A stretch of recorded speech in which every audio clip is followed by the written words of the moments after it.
Diabetes ডায়াগনোসিসটা নিয়ে আজকে একটু কথা বলবো। তাহলে একটা মানুষ বুঝতে পারবে যে তার ডায়াবেটিস আছে। প্রথমত হচ্ছে যে খালি পেটে অর্থাৎ ৮ ঘন্টা যদি না খেয়ে আ ব্লাড গ্লুকোজ মাপা হয় এবং সেটা যদি ৭ অথবা তার বেশি হয়, তাহলে আমরা বলতে পারি যে তার ডায়াবেটিস আছে। তাহলে কমপক্ষে ৮ ঘন্টা না খেয়ে থাকতে হবে এবং সকালে উঠে দেখা যাচ্ছে ব্লাড গ্লুকোজটা মাপতে হবে। এটা যদি ৭ বা বেশি থাকে তাহলে ডায়াবেটিস। এছাড়া আমরা যদি অ্যা ব্যা ব্লাড সুগার মানে গ্লুকোজ খাওয়াই ৭৫ গ্রাম গ্লুকোজ, এটা খাওয়ার ২ ঘন্টা পরে যদি আবার ব্লাড সুগার মাপি, সেটা যদি ১১.১ অথবা তার বেশি হয়, তাহলে কিন্তু ডায়াবেটিস। ১১.১ খাওয়ার ২ ঘন্টা পর ৭৫ গ্রাম গ্লুকোজ যদি খাওয়া হয়, তার ২ ঘন্টা পরে যদি মাপা হয়। এছাড়া দেখা যাচ্ছে র‍্যান্ডম অর্থাৎ যখন খুশি আমরা মাপলাম, সেটা যদি ১১.১ এর বেশি হয়, তার সাথে সিম্পটম থাকে।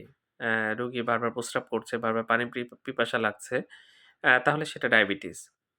আর হিমোগ্লোবিন A1C বলে একটা পরীক্ষা আছে, সেটা যদি 6.5% এর বেশি হয়, তাহলে কিন্তু আমরা বলি যে তার ডায়াবেটিস হতে পারে বা ডায়াবেটিস আছে।